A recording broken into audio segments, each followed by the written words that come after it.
First for breaking news and the best live sport. This is BBC Radio 5 Live. Thanks, JP. 8 o'clock, 5 Live. You're on the money. I'm Declan Curry. Good evening. Mind the pay gap. Wealthy women entrepreneurs earn more than men. We'll ask if it's time to sweep away equal pay rules or even give men special treatment. The next head of the Bank of England hints he'll have a new policy to kickstart growth. Or Big Boss Adrian Ringrose and entrepreneur Clippy McKenna tell us how they're growing their businesses in a shrinking economy. And who delivers your parcels when you shop online? The answer might be closer to home than you think. First tonight, the 5 Live News with Stuart Clarkson. Stuart, good evening. Declan, thanks. Good evening. A fire at a nightclub in the Brazilian city of Santa Maria has killed at least 230 people, most of them students. Many were crushed to death in a panic to escape from the building, which is believed to have had only one working exit. The Brazilian president, Dilma Rousseff, has cut short a visit to Chile to return home. Our correspondent Gary Duffy is in Sao Paulo. There is a real sense at the moment of this being a collective national tragedy. Brazil has not seen such loss and the loss of so many young lives at a public event for many decades. This is really a collective grieving, and I think the President was reflecting a view that really the country wants to rally around the relatives. The Egyptian President Mohamed Morsi has addressed the nation after days of violent protests. At least 5 people have been killed and hundreds injured in the city of Port Said, where mass funerals were taking place for those who died during yesterday's violence. A state of emergency has been announced in parts of the country. Lord Ashdown has told 5 Live the Liberal Democrats could support an in-out referendum on the EU after the next election. The former party leader said launching a campaign now was a massive distraction from the problems facing the economy, but he wouldn't rule out backing a referendum in the future. You don't rule things out in a moving situation. I mean, here's the logic of the situation, that Europe is changing. It's changing very fast. What is the point of asking for a referendum until you know where it's going and how the dust settles, how the pieces fall into place? You'll know that better as you come up to the election. You'll know it perhaps better beyond the election. So let's wait to see. 2 cyclists have been killed in a hit-and-run crash in Bristol. Police are searching for the driver who left the car and fled from the scene. A canoeist who was rescued after getting into difficulties on Arkle Beck in North Yorkshire has died. The man, who was in his 30s, was pulled from a fast-flowing water by firefighters and mountain rescue teams this afternoon near Reeth.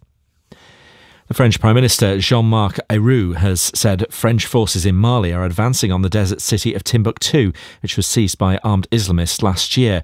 African leaders who discussed the crisis at a meeting in the Ethiopian capital Addis Ababa said rebel groups must be prevented from challenging legitimate governments. Millions of people who were murdered at the hands of the Nazis have been remembered today in services to mark Holocaust Memorial Day. Ziggy Schipper is a Polish Jew who survived more than 5 years in Nazi concentration camps. I couldn't tell you how I survived. You know, when you think 6 million people didn't, and 1.5 million of them were children. So I was a very, very, very lucky man. And that's why I do what I'm doing. Every week I'm in schools, colleges, universities, even prisons to tell this story. The 6-month-old boy has been saved after he was blown in his buggy into Watchet Harbour in Somerset. Dockmaster George Reeder dived in to pull the buggy from the water. The boy is now out of intensive care and recovering in hospital. That's the news on 5 Live. Carthy has the sport. Thank you. News of Andy Murray's defeat in the Australian Open final in a moment. But first, it has been a day of shock results in the FA Cup. 7 times champions Liverpool have been knocked out of the competition at the 4th round stage by Oldham Athletic. Paul Dickoff's side won 3-2 and they face Everton in the 5th round. Tottenham were also sent out by Leeds, who were 2-1 winners, and meet Manchester City next. Cup holders Chelsea needed a late Fernando Torres equaliser to force a replay against League One's Brentford. And there was also a shock in the semi-final of the Scottish League Cup, where St Mirren knocked Celtic out with a 3-2 victory. In the SPL, there were goalless draws for Aberdeen against Hibs and Dundee against Kilmarnock. Hosts South Africa and debutantes Cape Verde reached the Africa Cup of Nations quarter-finals after a dramatic finale to Group A this evening. South Africa came from behind twice to draw 2-2 with Morocco, while Cape Verde scored twice in the final 10 minutes to defeat Angola 2-1. Britain's Andy Murray failed in his attempts to win a second successive Grand Slam title, beaten in 4 sets at the Australian Open by world number 1 Novak Djokovic.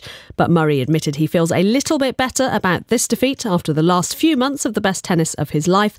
And England secured a 7-wicket victory in the final one-day international against India, but they lost the series 3-2. Across the UK. This is BBC Radio 5 Live. On the Money with Declan Curry. Let me bring you just a little bit more information about that developing story this hour. The announcement of a state of emergency in certain parts of Egypt. This has just been announced by the Egyptian President Mohamed Morsi, who's addressing the nation on television at the moment. He says there will be a 30-day state of emergency with a nighttime curfew in the cities of Port Said, Suez and Ismailia. The curfew starting at 9 o'clock Cairo time. This, of course, as you heard in the news following the political violence in Egypt over the weekend that has left more than 50 people dead. The president has also called for dialogue with senior politicians in Egypt. He wants those talks to take place tomorrow, Monday. We'll get the latest from Cairo in about 15 minutes or so from you. We'll check in with our correspondent there. But the developing news tonight is the declaration of a state of emergency in 3 parts of Egypt tonight. This is On the Money. It's all the big ideas you need to get ahead at work here every Sunday night on 5 Live. Available all week on the BBC iPlayer and available anytime you like as a podcast from the 5 Live website. Women entrepreneurs earn more money than men. So is equality finally here? We'll get some strong views on that. We'll hear from Clippy McKenna. She's our entrepreneur tonight. As well as that topic, she'll tell us why she makes jams for thousands of supermarkets but isn't allowed to call it jam. We'll also hear from Adrian Ringrose. He's the boss of the company Interserve. It's got 50,000 workers that help build the London Eye. Now he wants to make money from the Royal Navy, prisons and the NHS. He'll tell us how he keeps his business growing in a shrinking economy. And Alistair Heath is back with us again tonight. He edits the daily financial newspaper City AM. He'll tell us if business really does back David Cameron over Europe. We also welcome your experiences and your insight by text on 85058. Remember, your mobile phone company may charge you for the text even if we completely ignore it. You can also contact us on Twitter. You'll find us there at BBC On The Money.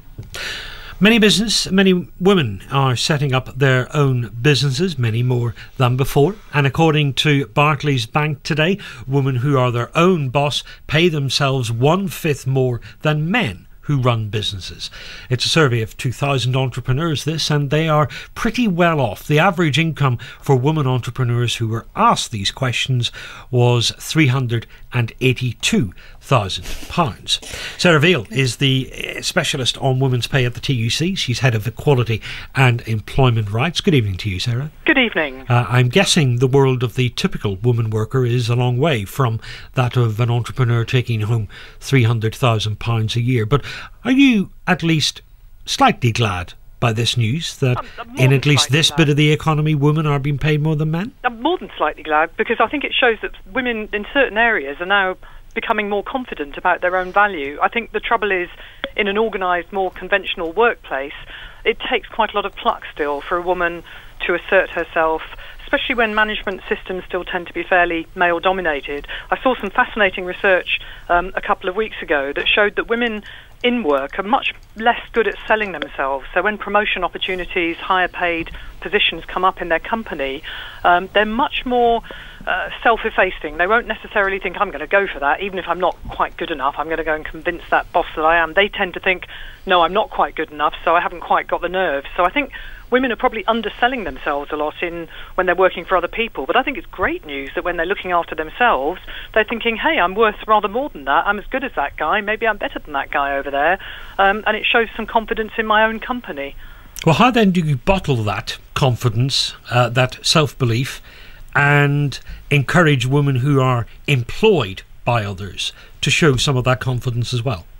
I think a lot of it's down to training and coaching and management attitudes that are more accommodating, actually, of women, and understand that good people at work aren't necessarily going to be people in their own image. I think men tend to want to promote people who look and sound like them, so they tend to assess men better than they assess women. I think what male managers need to do is excluding an awful lot of talent. They're not understanding the particular contributions that women can make. Women can often, breathe new life into particular areas of work. But I think also pay systems are a problem. I think because women have been systemically much less well paid than men at work, even for doing jobs that are equally important, it gives a signal to women that they're not as highly thought of, and their place isn't at the top of the business, it's nearer the bottom. So there are lots and lots of complex, multiple problems that need to be tackled. It's also down to what women expect when they leave school. It's down to what they're doing at university. It's down to their availability after they come back from having time off to have babies. There's lots and lots of different things that I think still make it more difficult for women to get on in business. Although I think things are changing, too slowly perhaps for our liking at the TUC, but I think there are improvements, and I think women are beginning to really make headway in some places now. Are we at the stage where it's time to get rid of equal pay laws? No. Absolutely not. There's still a big gender pay gap. It's around 14% and higher if you're working part-time. And the law is not good enough, actually. It's taking far too long to get this sorted out. It takes brave women to put their heads above the parapet and take equal pay claims. They're usually supported by trade unions who'll spot the problem in the pay system and be able to do the kind of hard legal work for those women. But no, we can't get rid of the law until we've got to a situation where we've ironed out all the pay discrimination that there is against women. Definitely not. Don't you find these laws a little bit insulting? Aren't they saying that women aren't able to hold their own in the workplace, hold their own in pay negotiations? Sorry, I interrupted you. No, I don't find it insulting at all. I think it's because there's been systemic problems. It's not the fault of women that society has been the way that it is. And I think women have, made fantastic strides forward. But I think there are still big obstacles there because there's still male-dominated management structures, mainly men on boards of companies. And even in the public sector, there's still a preponderance of men running the organisations. And so I think, women do need some space created for them to be able to show their ability. It's hard work trying to do your job and tackle old-fashioned misogynistic ideas, and I think those have to be pushed out of the way. And I'm glad to say now that lots of men at work don't behave like that and will deal with their colleagues when they do. But I don't think women find that patronising. Most women that I deal with at work think it's quite right and proper, and it's there to help them because they've been disadvantaged. It's positive action, but it's not discrimination of some sort or patronising. Sarah Vale from the TUC, thanks very much. Clippy McKenna, you're not taking home over 300,000. No, I'm not. I'd like to. But if I did that, I think my business would die. But I do agree, though. I think it's and after reading what was in the Sunday Times today, it's very interesting to note that in my business, I've been doing Clippies for the last 4 years, and I've met a lot of women who have gone out on their own. I don't tend to meet very many men. I tend to meet a lot of women, and women, when they're their own boss, are very feisty. They're very true. They like to stand up for themselves. So it's interesting to hear what happens in the normal work. So why then doesn't that happen in the regular workplace? I don't know. It's really weird because I was never like that. I was always, where I used to work, my boss was a male in the travel industry, and he'd always used to call me Sergeant McKenna, because I used to, when there was an issue, I used to walk up to the end of his office and then knock on the door, and he used to say, "Oh God." Did he hide? He did. Did you see him disappear under the desk? He used to hide from me quite a lot because there was rules for some and there was rules for others, and I didn't believe that should be the case. So I've always stood up for what I believe in, but it's taken a long time to be able to get to that point, though, I suppose. Adrian Ringrose, you employ 50,000 people around the world. You're the chief executive of Interserve. What's the pay gap in your company? We do employ a lot of people, as you say, and in all sorts of different roles. I don't think that's a very easy question to answer directly, but I think just listening. Weren't you saying you have a lot of part-time? Yeah, we do. So we have about 15,000 part-timers in our business, so the stats get quite difficult to get your head around. But I think just listening to the debate there, you can see a sort of a logic that if the workplace is male-dominated, perhaps if there are women who want to get on. Perhaps one way they can do that is to branch out on their own. Yeah. Perhaps, but I think that the debate is long overdue. But looking at your company, you're the guy who sets the tone, sets the culture. You're the guy who polices this. Yeah. What can you do? What do you do to make sure that pay is gender blind in your company? Well, what we're doing in Interserve is tackling diversity, and I don't just mean gender diversity. There's lots of aspects to diversity, whether that's ethnicity or other things. We're trying to work hard with our people to make the company one that is much more accessible for everybody. There's a I guess a twin logic to that. One is it's just the right thing to do, and secondly, of course, it massively expands the talent pool from which we're drawing. We're trying to double the size of our business over the next few years. We need more people, we need more talented people, and frankly, I don't care where they come from or what they look like. Well, as long as they do the job and they're good at it. Absolutely, and they've got the right attitude. Yeah. Alistair Heath, that was an interesting thought or an implication from the TUC's equality chief, that the pay gap isn't necessarily straightforward discrimination, and it's not necessarily a structural flaw in a particular organisation either, though in many cases it is. Sometimes it's just women workers aren't as pushy as men, they don't boast as much as men. Yes, I mean, there are those psychological explanations that one often hears, but I'm more optimistic than that. I think among people in their 20s and early 30s, there's either no pay gap in many industries and in many parts of the countries, or even I've seen some studies showing that women are now more highly paid, at least in some industries and in some countries, younger women in their 20s and 30s. There's also a lot of evidence. Culture, isn't it? Well, it's also qualifications. There's been a massive increase in women going to university in many in many courses, in many fields. There's now more women going to university than men, for example, and you've seen that in other countries too, where there's a new generation of very highly educated women who are now earning more than their men competitors, at least when they're in their 20s and 30s. The problem is when women and others get older than that, and the problem is also in other areas, for example, executive directors on boards. There's been a very large increase in non-executive directors on boards, but overwhelmingly executive directors remain male. But on that, I'm actually quite optimistic about this. I think there's definitely. I was just going to say one thing. I think there's definitely a cultural shift that I had my daughter when I was 34. And started Clippys at the same time. So, but before that, it's the whole thing of going to uni. For a woman to go to uni, they're not at home anymore having babies, so they're out working. Okay, thank you very much. Let's cross to Cairo just to get the latest on the situation there. Egyptian President Mohamed Morsi announcing tonight a state of emergency for 30 days in 3 cities along the Suez Canal, where there has been some horrific violence over the weekend. Our correspondent Aleem Makboul is in Cairo. Aleem, what more can you tell us?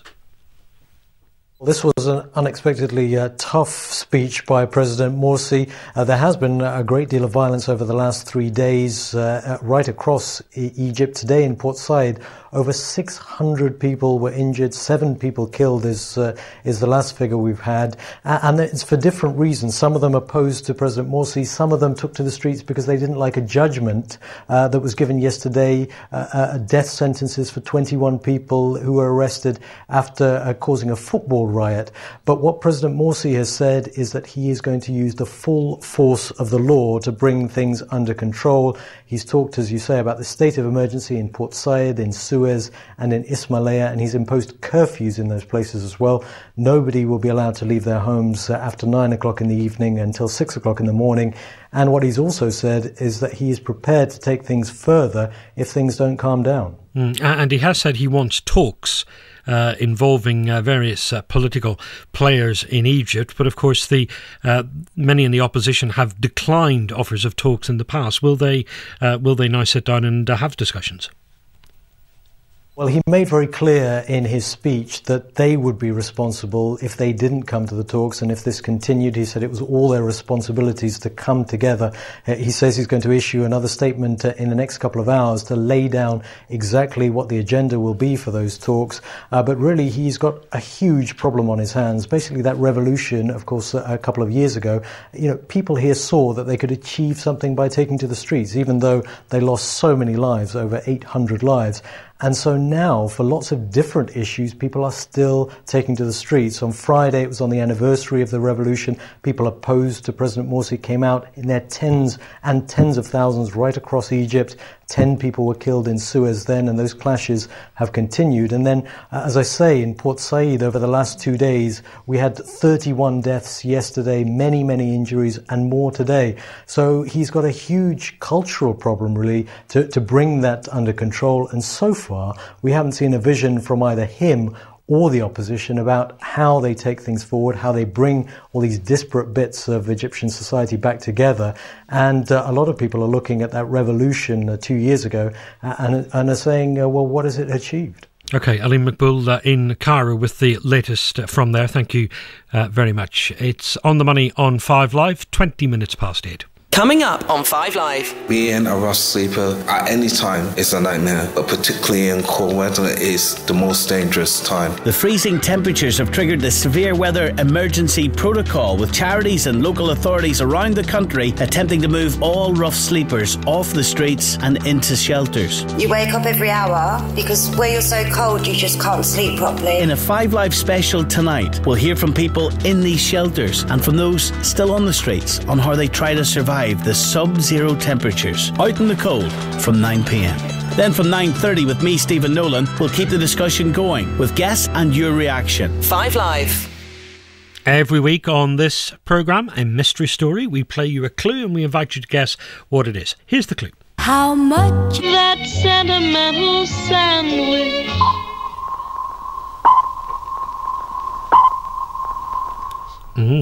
Tricky. The key bit there may have been the sound effect at the end. How much that sentimental sandwich? If you can plumb the depths and work out what that story is, text us 85058 or send us a tweet. We're at BBC On The Money. As always, no prizes for getting it right, but you do get to tell people how clever you are and how in touch you are with the business agenda of the week. We'll give you the answer before the end of the programme, of course.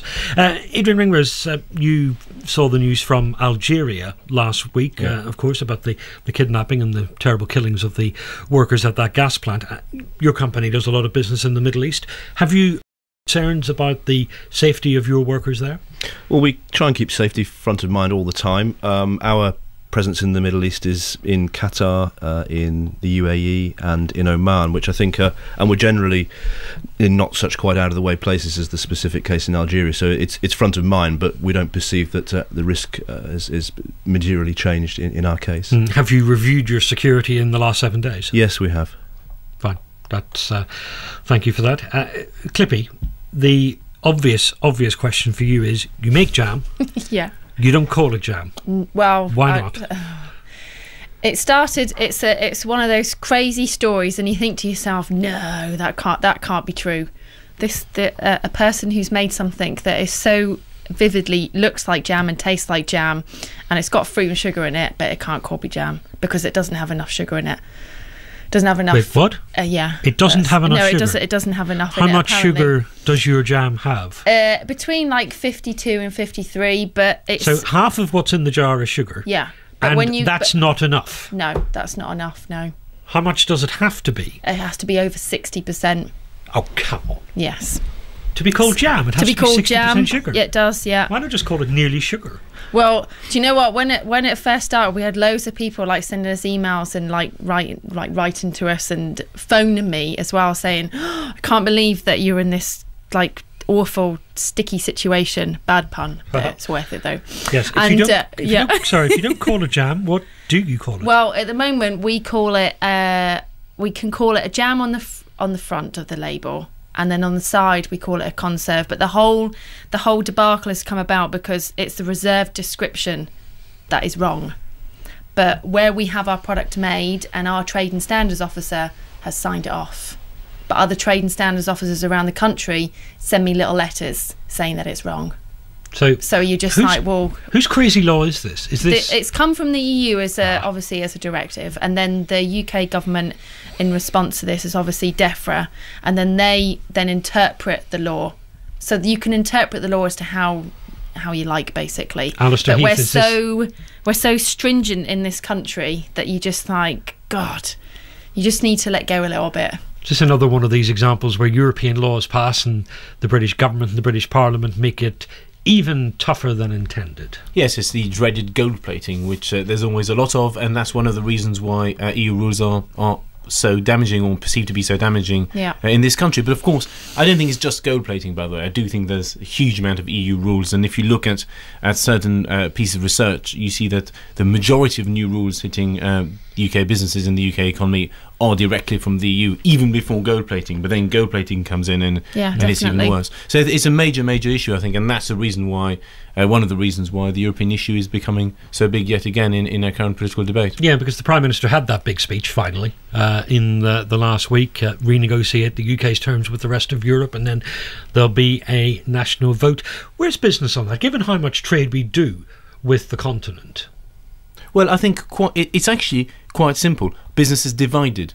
Business is much more divided than some people think. It depends partly on size, but not only. So there's been a recent survey by the British Chambers of Commerce, and they are sort of small to medium-sized businesses, and they showed a very large majority of those were very sceptical towards the EU. There's been similar polls from the Federation of Small Businesses and the Institute of Directors. Among much larger companies, the picture's a bit different, especially in the city. But you've got some very big companies that are very pro-EU, and some very big companies that are much more sceptical. There was a recent letter, for example, where companies like the CEO of Diageo, the chairman of Standard Chartered, and others said that they agreed with David Cameron. On the other hand, you've got others like Sir Martin Sorrell, the boss of WPP, the advertising company, who are much more pro-EU. So I think it's really a divided picture. Both sides. I mean, the pro-EU side in particular has been trying to say that business wants the EU and so on. But I think it's more complicated, partly because the percentage of our trade that is taking place with the EU is going down. It's much lower than it was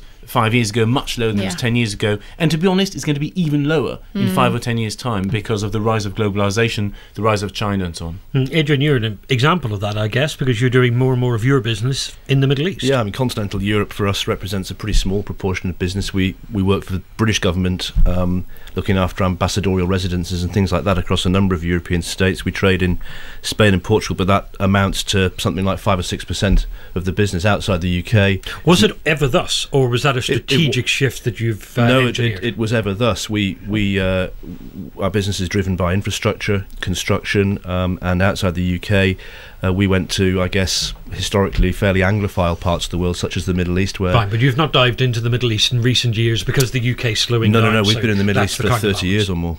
Are you in China? No, we're not, other than in Hong Kong. Why not?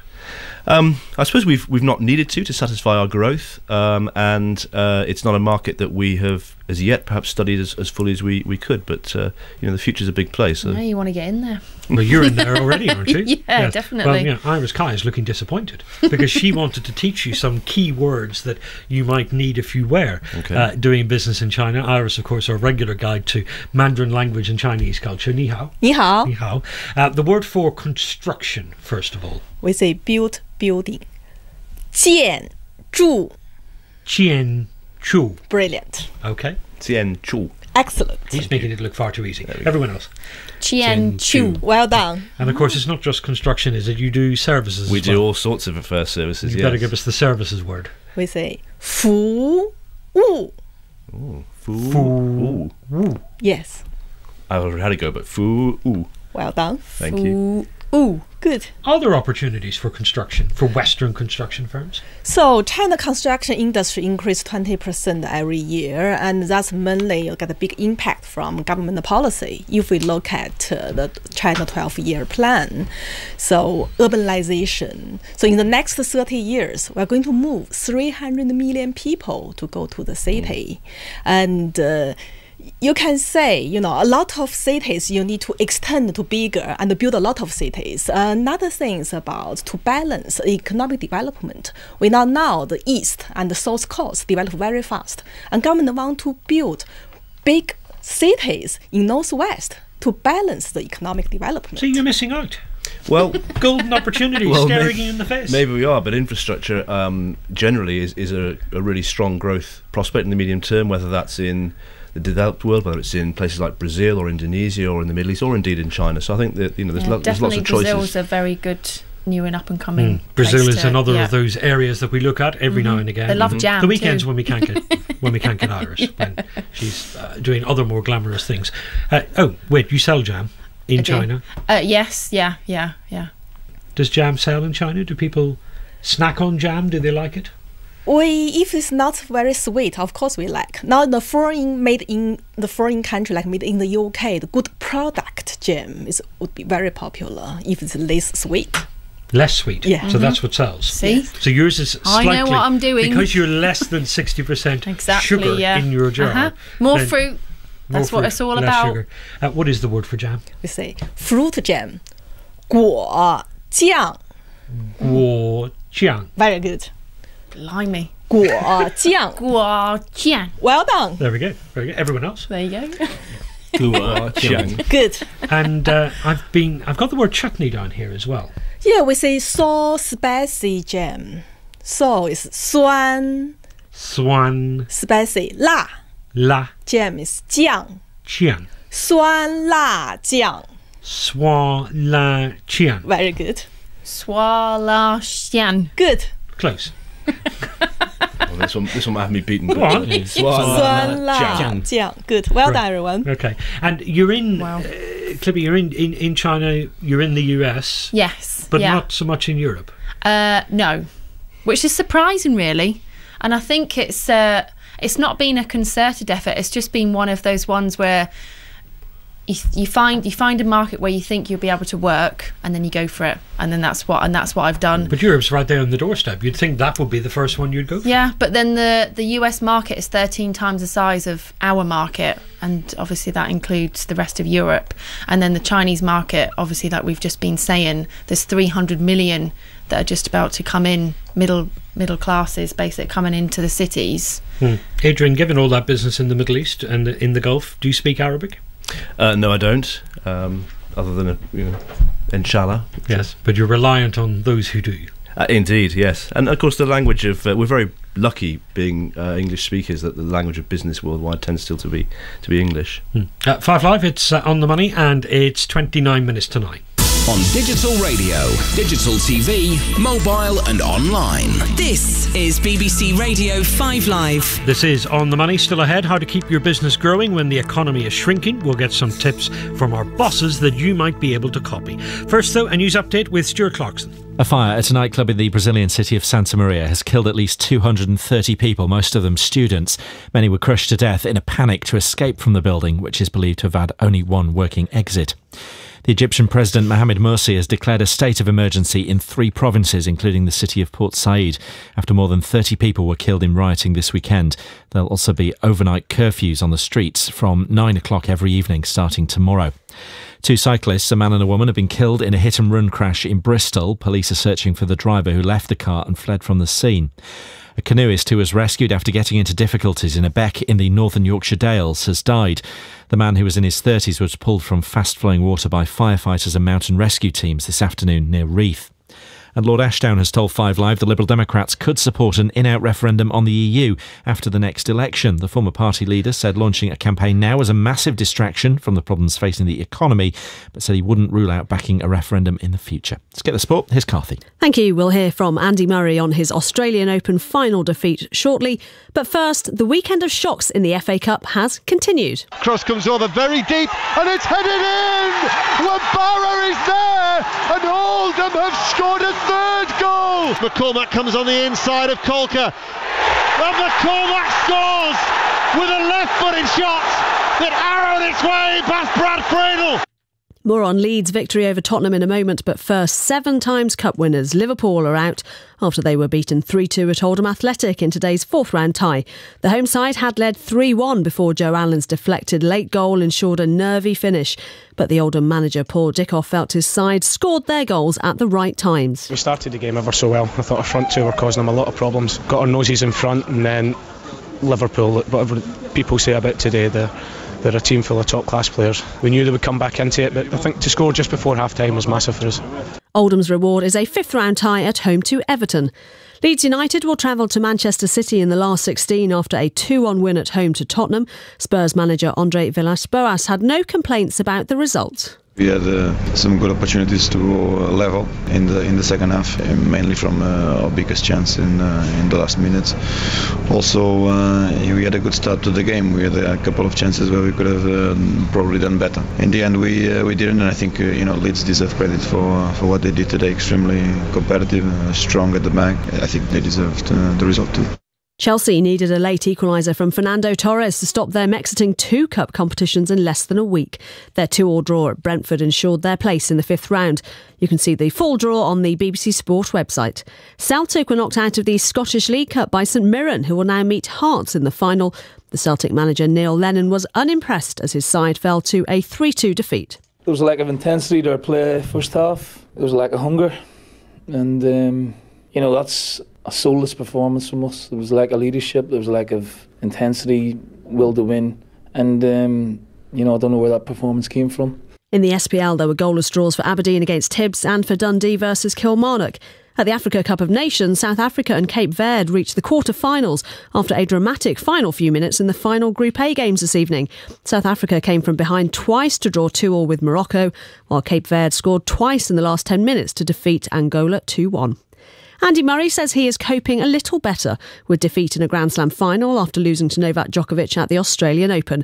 The Olympic gold medalist and US Open champion said he felt there was a key moment in the match which took this title away from him. He converted his chance at the end of the third set when he had it, when he broke me. I mean, it was surprising. There was very few breaks right until the end of the third set. I didn't break him the whole match, and he broke me once just at the end of that third, and that was probably the difference. And when I had my chances in the second set, I couldn't quite get them. An unbeaten 113 from Ian Bell helped England to a 7-wicket victory in the final one-day international against India, but England lose that series 3-2. And Sale Sharks' Henry Thomas will train with the England squad ahead of their opening Six Nations match against Scotland on Saturday. Thomas has been called up to the team's training base as temporary injury cover for Alex Curbisiero, who remains at London Irish for treatment on his knee. Carthy, thanks very much. Every week we have a mystery story. We play you a clue and we ask you to guess what it is. Here's a reminder of the clue. How much that sentimental sandwich? Carl, I'm terribly sorry. You'll have to guess again. But Steve on Twitter, and then Robert, Hutton, Sam in Manchester, SJ in Newcastle, Peter in North Wales, G. Robbins, Tony in Newmarket, Mike in Cambridge, Gavin, Kings Langley. They all got it on the first go, so really it must be too easy this week. If you know what it is, text us 85058, tweet at BBC on the money. Let's get the latest on the roads and the travel now. Back to Stuart. Thanks, Declan. A few problems to tell you about tonight. Southbound on the M20 in Kent, there's a broken down vehicle with one lane closed between Junction 4 and Junction 5. 5 is the A20 at Aylesford. The M4 heading into central London from Heathrow, Junction 4 to Junction 3, that's Heathrow, Uxbridge to Heston. An accident there involving 3 cars. There's some queuing traffic, taking about 20 minutes to get through it. And in Edinburgh, the A1 closed both directions between Sir Harry Lauder Road and Duddingston Park, the A6106. That's because of an accident involving a pedestrian. Could be shut for a little while. And lots of road closures and roads affected by flooding tonight as well. The M50 in Gloucestershire eastbound has a lane closed at Junction 2 at Ledbury because of floods, and a number of A roads closed across Lincolnshire, Norfolk, Derbyshire, Staffordshire, Shropshire and parts of Wales as well, including Monmouthshire, Gwynedd and Powys. Check bbc.co.uk/travel for all the information. Stuart Clarkson, 5 Live Travel. Coming up on 5 Live. Being a rush sleeper at any time is a nightmare, but particularly in cold weather is the most dangerous time. The freezing temperatures have triggered the severe weather emergency protocol, with charities and local authorities around the country attempting to move all rough sleepers off the streets and into shelters. You wake up every hour because where you're so cold you just can't sleep properly. In a 5 Live special tonight, we'll hear from people in these shelters and from those still on the streets on how they try to survive the sub-zero temperatures. Out in the cold from 9. Then from 10, with me, Stephen Nolan, we'll keep the discussion going with guests and your reaction. 5 Live. Hello, this is On the Money. All the big ideas you need to get ahead at work here on 5 Live until 9 o'clock this Sunday night. If you're listening on the iPlayer or on the podcast, we're about halfway through. Clippy McKenna is our entrepreneur. She'll tell us how she built up her brand name without spending too much money on it. Adrian Ringrose is our big boss. He runs Interserve and he wants the government to spend more on roads, railways, schools and hospitals. And Alistair Heath edits the daily financial newspaper City AM. As always, we welcome your thoughts and experiences and insight. Text us 85058 or you'll find us on Twitter at BBC On The Money. Well, the economy is shrinking, you knew that already, but Friday's GDP figures just confirmed it. The national wealth, 0.3% smaller in October, November and December. Nick Clegg, the Deputy Prime Minister, he's been on the BBC today. He says no U-turn. The top priority for the government is still cutting its borrowing. He was whistling a slightly different tune last week when he said the government had been wrong to cut spending on big building projects. Labour's Treasury team says today it's time for a new strategy. Adrian Ringrose from Interserve, do you agree with Nick? Well, I think we probably need to do both, which is to boost infrastructure investment, to right-size that for a bigger and better future, but also to look to cut the cost of the state and of public services, which is approaching half of the economy. All this talk about infrastructure and big building projects and all the rest of it. What should we be building that we are not currently building? I think we should be building more of everything, actually, more because the population is rising and its needs are changing. So we need healthcare for the future. We need schools. We need roads. We need air hubs. We need rail. There's not much we don't need, actually, in terms of infrastructure investment. And we're trading, of course, in some areas on what the Victorians did for us, London sewers being a prime example of that. The question, Alistair, is where the money for this comes from. Yes, I think the money has to come from the private sector. There's ways you could tap into global funds for many things. Airports can clearly entirely be financed privately, railways can largely be financed privately, roads could be financed much more privately, and so on. And I think that's the great failure, because the government has spent the last 2-3 years saying they are going to bring in private money, but they don't seem to have done that. Hang on, if we're not waiting for the government to stump up money, why aren't these private companies just spending it anyway? Because they're not allowed to. They can't build a new airport, they can't extend a new runway on Heathrow, they can't build a new motorway, they can't do any of these things. Why you not? need the government to allow it to happen via the planning system, because the planning rules the planning rules are just blocking all of this. So what the government needs to do is unleash the private sector and allow them to start building these things. And so I think there's a false dichotomy here within the coalition, and when they're sort of debating all this. And yes, quite clearly it's been a bit of a disaster to slash infrastructure spending as much as it's been cut, but the answer is not necessarily to spend more government money, it is to bring in the private sector and get the private sector to spend more money. And I think that's part of a broader trend of the government becoming the enabler of things and the facilitator rather than the direct provider. I agree with Alistair that the private sector is a key part of the answer here. Many companies, my own being no exception, have spent the last few years restructuring their balance sheet. There is capacity there to invest in projects for the long term. So this story that we hear over and over again, that there are companies out there sitting on fairly decent piles of money in the bank and they're not spending it, that's not urban myth. I don't think it is urban myth, and of course companies also have the skills to deliver these projects and make them happen on time, on budget. So you are waiting on what? What is the trigger that will release the funds? The government does have the starting pistol here. We have an infrastructure plan. It needs to be revved up and put into action quickly. Clippy McKenna, we talked earlier in the programme about women becoming their own boss, and we knew that since the financial crisis 1.25 million more women have become entrepreneurs in many cases because they lost their jobs in the recession that followed the financial crisis. Is this another way of building out of this sluggishness, is getting more people like you setting up new businesses? Well, I think I've read recently that over half the GDP comes from small, medium enterprises, so an SME like myself.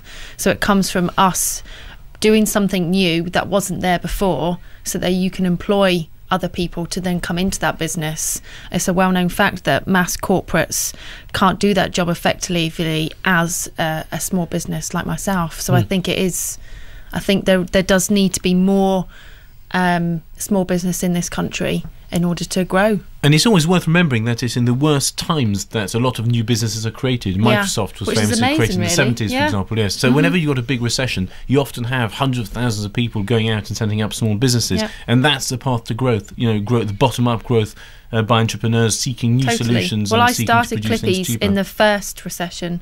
So the first one, 2008. Which one are we in? As in the very first one, which has landed us where we are today.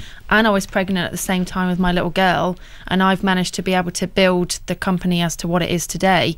There's still myself and my fiance, but we've been lean and mean for the last 2 years, and that's the only way that we've survived. Alistair, another thought from you. The next boss of the Bank of England is a guy called Mark Carney, and there are hints from him this week that he's going to change the Bank of England's policy and make growth the most important thing it looks at, not fighting inflation. Yes, I mean, I think he's a very interesting appointment, and I think he could be very good news. But if he's genuinely going to say that inflation's okay, then I've got a problem, because one of the problems we've had over the past 3-4 years is that inflation has actually been quite a lot too high. It's about 0.5% or more than 0.5% actually higher than target at the moment. It's about 2.7%, which means that people's real wages are falling. Inflation's increasing at a higher rate than wages, which means people have less real money to spend, and that's one of the real reasons why there's been this consumer crisis. So I really don't buy the idea that we've had too little inflation, we've had too much inflation. So I think you need to go for growth, but not at the cost of inflation. You can do both, basically. Clippy and Adrian, I spoke to both of you on Friday, on the day that the GDP figures come out. You were both out and about, you were meeting customers, you were getting on with business, you were doing your job. Did the figures make the slightest bit of difference to you? No. I agree, no. No, I think a few points up, a few points down isn't really going to affect the overall direction of travel. No, definitely not. Great. 35,000 people working for you in the UK, Adrian, 50-odd thousand around the world as well. That sort of makes you the biggest employer nobody's ever heard of. Well, we're a British-based international business. We're in about 30 countries. Our customers are government and large commercial and industrial customers, and we do an awful lot of services for them. Some of those are quite visible construction, so you'll see our logo on signboards and what have you as we build hospitals and schools. But many of our people, and much of what we do, is sort of in the background. It's maintenance, it's cleaning, it's security, it's a whole range of outsourced services. But I'm pretty sure, whilst you might not know, we'll have touched most people's lives today. 3/4 of shoppers visit premises that we look after. We have school places for about 25,000 kids in schools that we've built and that we service. So we're there. We're in the background, but as you say, you may not realise that you've been touched by it. And you want to get even more money, even more contracts from the public sector. Yeah, well, I suppose our strategy in these times is really based on what we can do rather than being defined by what we can't do. So we're expanding, we're diversifying, we're entering new parts of the public service arena, such as welfare, health, justice. But we're also expanding internationally. We bought another business in the Middle East just after Christmas in the oil and gas sector. So we're spreading ourselves as a key part of our growth. What's giving you the confidence or the belief that you can expand the business in these difficult times? Well, we've come through the last few years very well.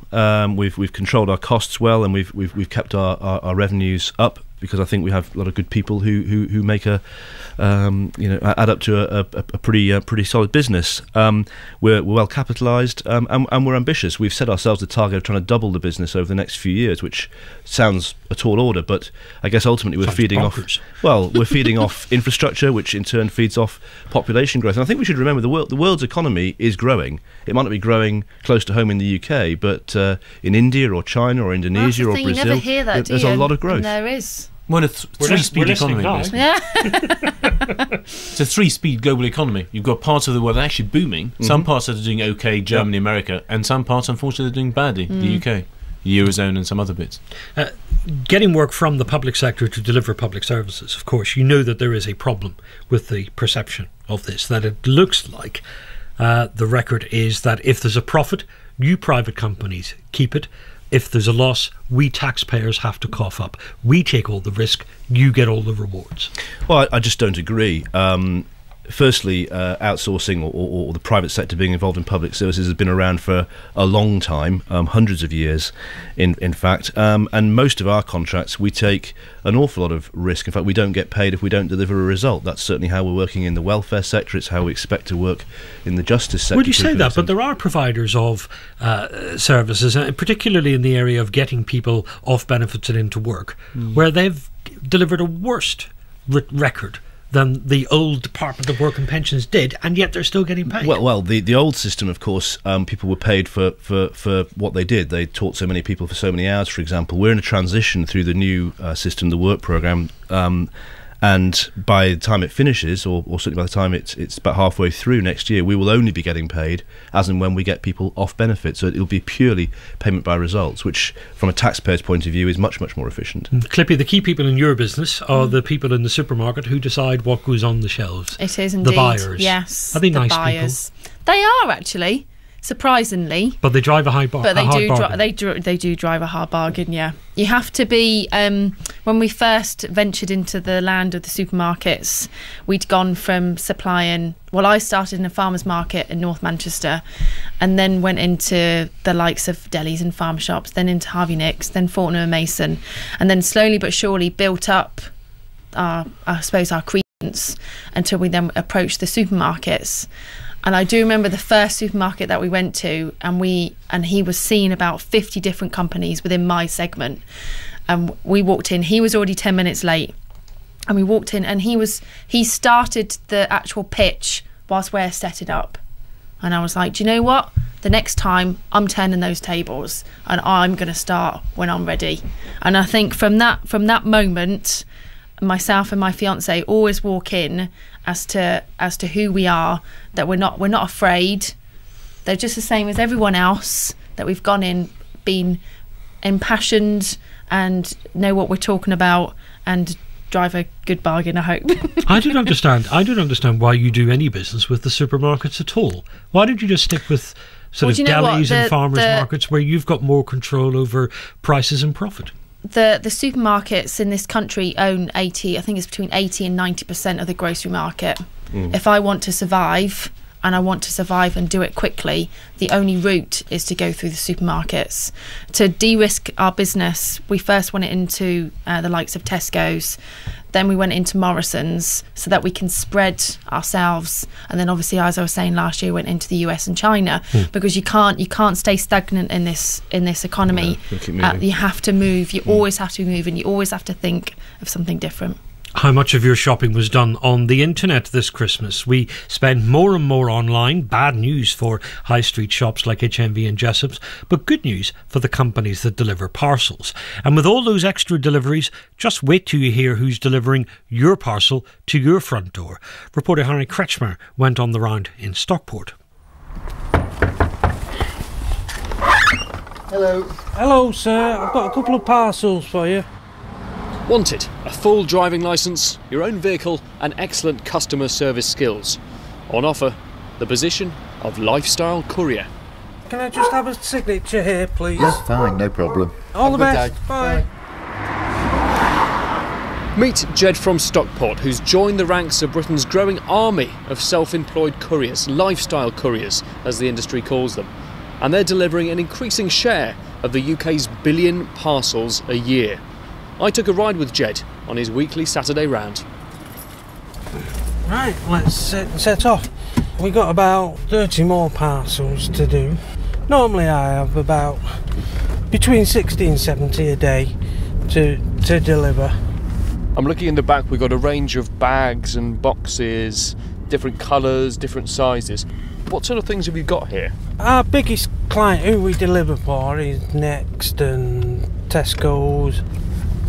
I worked for local government for 26 years, and with all the cuts in local government, I took redundancy for a change to become my own boss, and that's how come I'm tipping up as a parceller. Right, let's get out, let's find this parcel. Industry experts estimate there are now more than 90,000 people like Jed, perhaps 10% of all couriers, and that figure's growing fast. James Cartledge is the editor of industry magazine Post and Parcel. the number of people that are moving to do their shopping online is growing 15% a year in the UK at the moment. You can buy 5 pairs of trousers and perhaps try them on at home and then send 4 of them back because they're not quite what you wanted. Some of these parcels are quite big, Jed. I see you've actually got a Hoover here. It's quite a bulky item, and if you haven't got transport, it's easier to shop online. Right, found the next parcel. Let's go and knock on the door. Let's go.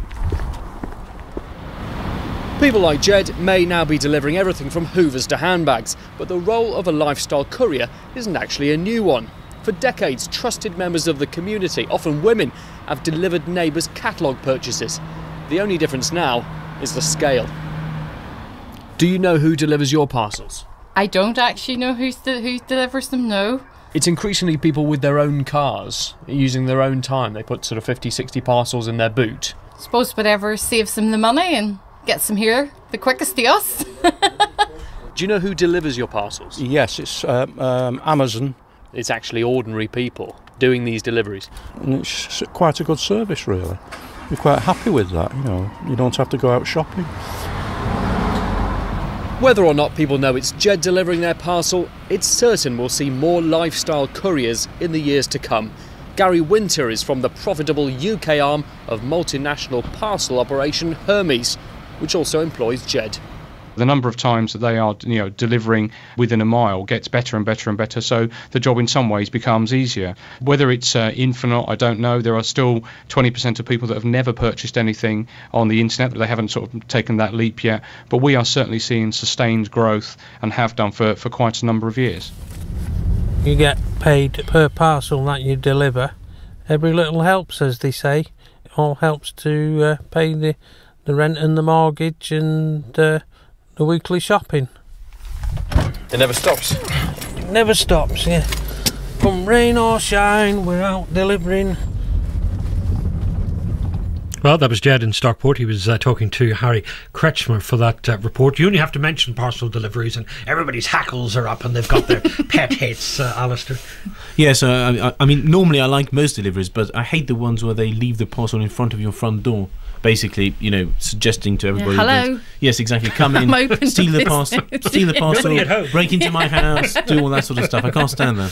But I think most of them work very well, and it's great to be able to order on the internet. But there's the odd rogue one, which is very, very irritating. Another one of those businesses that was almost entirely state controlled, and now has a very deep vein of competition running through it. It's like a life of its own. Absolutely. I mean, the whole market's just been blown open, and there's a lot of innovation, and I think it's a revolutionary change where just about everybody can now afford to have home delivery, which I think is remarkable, even for groceries and so on. Well, every week we look at how companies handle the media as friend or foe. It's the spin cycle.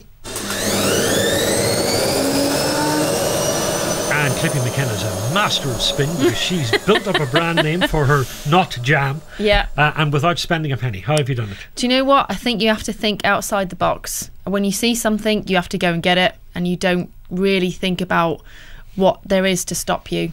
You're not giving much away there in terms of specifics. No, not really, am I? No. No. It's when you said, God, you got 30 seconds, you have to come up. I think that there isn't one all-inspiring thing. That's the honest truth. Yeah, I'm not a marketeer. You're on Facebook and you're on Twitter. And I know everybody's on that nowadays, but it's important. It's really important, and to engage with your consumer, to engage with your customer, to engage with anybody and everybody. Everyone is a customer. You guys are a customer. It's also your shining personality. Thank you very much. Well, when I started the company, I didn't want it to be faceless. I wanted it to be part of who I was, and I wanted people to be able to trust the brand. So that's why my face is emblazoned on the side with my story and my signature. And you don't do TV ads because you can't afford them, and you don't do focus groups because, well, they're a waste of money anyway. Yeah. But you do. Do you go up and down the supermarket aisles inviting people to sample your wares? I do. And when I see someone, I always thought when I would see my product on a supermarket shelf that I would think that was the best thing in the world. But it takes so long to get there that it's not the best it's better thing. to see it in someone's basket. Exactly. Yes. And when it's in someone's basket, I go and give them a cuddle. Oh my goodness me! Some people don't really like that. I've never heard of before in my life. Right, the last order of business tonight is revealing the mystery story. Here is the clue. How much that sentimental sandwich?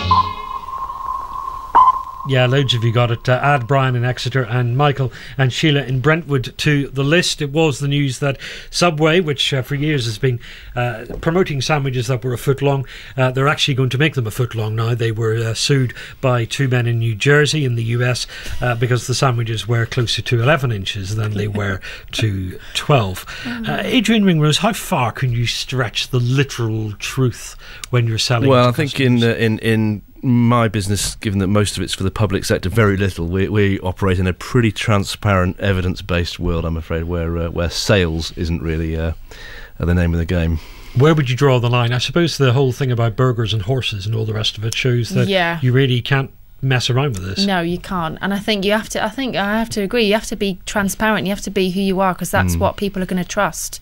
I read somewhere last week that the new trend for this year is brands building a face. Hello? Yeah. I'm the brand and I'm the face. And you are the face. Yeah. And you have to be truthful for people to... You do, yeah. Otherwise, who's going to respect? trust you if you're talking absolute rubbish? What's the biggest lie you've ever told to sell your paper? Crumbs. That's a question I can't answer because I don't have an answer. No, I never lie. There we go. That's the answer we were all waiting for. Alistair Heath, thank you very much. Thanks also to Clippy McKenna and to Adrian Ringrose. We've had great fun with them this week. Next week, we're going to hear from Dave Dyson, who's the boss of the Mobile Phone Network 3 here in the UK. So make sure you tune in for that. If you're listening to us live, it's 8 o'clock here on 5 Live next Sunday. If you can't make it then, don't forget you can find us all week afterwards on the BBC iPlayer, and you can download us as a podcast from the 5 Live website.